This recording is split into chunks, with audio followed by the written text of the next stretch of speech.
عامر خان سے میری ملاقات ہوئی، میں نے اس کو کوئی دین کی بات نہیں کی، صرف محبت تھی. اب تک اس کے میسج آتے کہ میں زندگی میں کسی سے متاثر نہیں ہوا، تم پہلے آدمی ہو جس سے میں متاثر ہوں. میں نے کوئی جادو کیا، صرف محبت. لوگوں کو محبت دو، قریب ہوں. میں جب گیا بڑی مشکل سے اللہ نے، ملاقات کا کوئی راستہ ہی نہیں تھا، وہ مجھے نہیں جانتا تھا، میں اسے نہیں جانتا تھا، تو کوئی موقع نہیں مل رہا تھا ملاقات کا. تو اللہ نے شاہد آفریدی کو بھیج دیا. شاہد آفریدی اس کی دوستی تھی، ہمارا جو کرکٹر ہے. میں نے اس سے فون پر کہا یار میری ملاقات تو کرا. اس نے ملاقات کروائی. تو اس نے مجھے کہا آدھا گھنٹہ ہے، آدھا گھنٹہ. جب میں پہنچا میکسیمم پونا گھنٹہ، ٹھیک. میں گیا تو وہ سہما ہوا چہرہ کہ بھئی مولانا آ گیا، پتہ نہیں کیا کہیں گے، بھئی یہ تو کیا کر رہا ہے، تو حرام کر رہا ہے، ناچ رہا ہے، گا رہا ہے، توبہ کر، ابھی تیرے لیے دوزخ کا فیصلہ ہو جائے. پتہ نہیں کیا ہوا، وہ ڈرا ہوا سہما ہوا تھا. تو میرا ایک دور کالج لائف تھا. میرے اللہ نے مجھے ہدایت دی اور میں 3 دن کے لیے میں اس دوست کو، اس کی نسلوں کو دعائیں دیتا ہوں جو مجھے زبردستی پکڑ کے لے گیا. نہ میرا تبلیغ سے کوئی تعلق، نہ واسطہ، نہ میں کوئی ان سے متاثر. ایک لڑکا تھا، بنگالی تھا، گشت کرتا تھا، لیکن میں اس سے ذرا متاثر نہیں ہوا. میرا دوست متاثر ہو گیا تھا، تو میں تو ان کے قریب سے نہیں گزرتا تھا. تو وہ اور میں اسکول میں اکٹھے آ رہے تھے، کالج میں اکٹھے آ رہے تھے. تو وہ متاثر ہوا، وہ 3 دن کے لیے جا رہا تھا، تو مجھے بتائے بغیر میرا ہاتھ پکڑ کے لے گئے، مجھے کام ہے چلو میرے ساتھ. اور میں اس کو انکار نہیں کر سکتا تھا، یہ میرا اس کا تعلق تھا. اب بھی اسی طرح بھائیوں جیسا تعلق. میں اس کا احسان ماں، مجھے زبردستی لے گیا. ہمارے پنجابی کی مثال ہے، کبے نو لت لگی وہ سیدھا ہو گیا. وہ جو ہوتا ہے ہنچ بیک ہوتا ہے نا، اس کو کسی نے لات ماری تو سیدھا ہو گیا. مہربانی بھائی تیری لات سے میں سیدھا ہو گیا. تو مجھے تو وہ کبے والی لت پہ گئی. تو اللہ نے مجھے اس طرف لگا دیا. اور جب میری کالج لائف، میں نے کالج کا بہترین سنگر تھا، اسکول کا بہترین، یہ جنید جمشید کیا ہے جو اس زمانے میں یہ سارا کو اٹھایا میں نے سارا کیا ہے. تو اب وہ بیچارہ ایسے بیٹھا ہوا، تو میں نے اس سے بیٹھتے ہی فلموں کی باتیں شروع کر دی.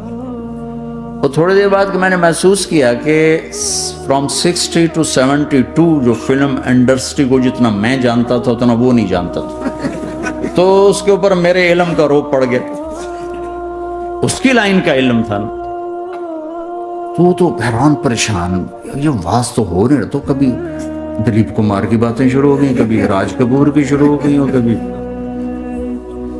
محبوب صاحب شروع ہو گئے، کبھی مدن موہن شروع ہو گئے. وہ آدھا گھنٹہ تو یوں ہی گزر گیا.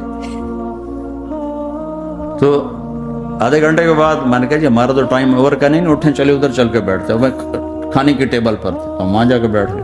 پھر وہیں باتیں شروع ہو گئی. جب اس کا سارا خوف دور ہو گیا اور ریلیکس ہو گیا، کچھ میں 1.25 گھنٹے سے 50 منٹ گزر گئے تھے. تو پھر میں نے کہا عامر بھائی آپ حج پہ آئے ہیں، اگر آپ اجازت دیں تو آپ کو اپنے نبی کا حج سنو. کہنے کہ ہاں جی ضرور سنائی. پھر میں 1.25 گھنٹہ بولتا رہا، اور وہ ایسے کر کے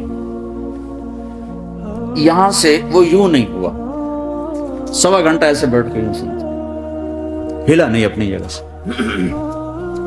لوگ محبت کے بھوکے ہیں، تم فتوے دینا شروع کر دیتے. 2 گھنٹے کی ملاقات کے بعد جب ہم نکلے تو نیچے تک چھوڑنے آیا عامر خان.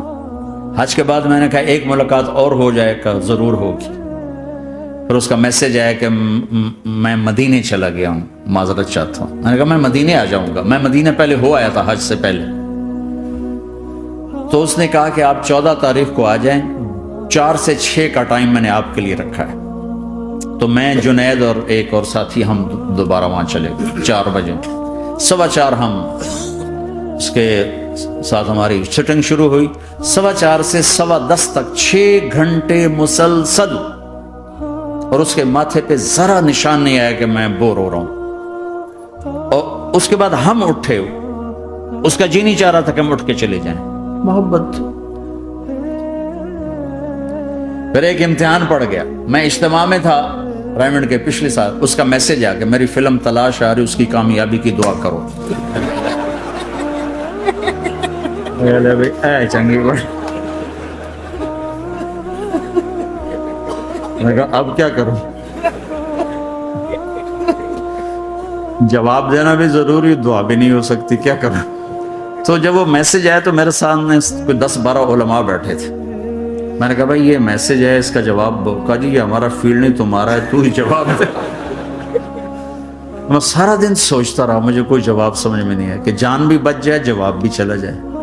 پھر اگلا دن بھی گزر گیا، مجھے کچھ سمجھ میں نہیں آیا. میں عصر کا وضو کر رہا تھا، ایک دم اللہ نے ایک مضمون دل میں ڈالا. تو میں نے فوراً بیٹھ کے اس کو میسج کیا کہ عامر بھائی، جو کریٹو ہوتا ہے نا ذہن، یہ اللہ کسی کسی کو دیتا ہے. تخلیقی ذہن یہ اللہ تعالیٰ کسی کسی کو دیتا ہے، ہر ایک کو نہیں دیتا. اور یہ اللہ کی بہت بڑی عطا ہوتی ہے. اور میں نے تمہارے ساتھ جو وقت گزارا اس میں نے دیکھا کہ اللہ نے تمہیں تخلیقی ذہن دیا ہے، تم کریٹر ہو. اور جو لوگ اس ٹائپ کے ہوتے ہیں وہ کامیابی ناکامی کی پرواہ نہیں کرتے، وہ اپنے کام سے کام رکھتے ہیں. آپ کا بھائی. تو فوراً اس کا میسج آیا، آپ ٹھیک کہہ رہے ہیں، آپ ٹھیک کہہ رہے ہیں. بات ہو گئی. پہ میں تھا ہانگ کانگ، میں نے وہاں سے اس کو میسج کیا. دیکھو کسی مصروف آدمی کو براہ راست فون نہ کیا کرو، میسج کیا کرو کہ میں آپ کو فون کر سکتا ہوں، چونکہ میں اس کا بہت ستایا ہوا، بہت ستایا. تو میں نے اسے میسج کیا کہ میں طارق جمیل ہانگ کانگ میں آپ کو فون کر سکتا ہوں، میں آپ کو فون کر سکتا ہوں. میں ہمیشہ اسے، اب بھی میرا فون پہ رابطہ ہے، میں پہلے اسے میسج دیتا ہوں میں آپ کو فون کر سکتا ہوں. اگر اس کا جواب نہ ہے پھر میں نہیں کرتا ہوں. کبھی وہ خود کر لیتا ہے، کبھی وہ میسج دے دیتا ہے کہ کال کر لیں. تو تھوڑی دیر بعد اس کا فون آ گیا، کیونکہ میں اس وقت دلی میں ہوں، کانفرنس میں تھا. تو میں نے آپ کا میسج دیکھا تھا، میں اٹھ کے باہر آ گیا ہوں، ابھی آپ سے بات کر کے پھر میں جاؤں گا. تو اسے باتیں کرتے کرتے کہنے لگا آپ کی دعا سے میری فلم کامیاب ہو گئی. میں کہا یا اللہ میں کوئی نہیں کی تھی تینوں.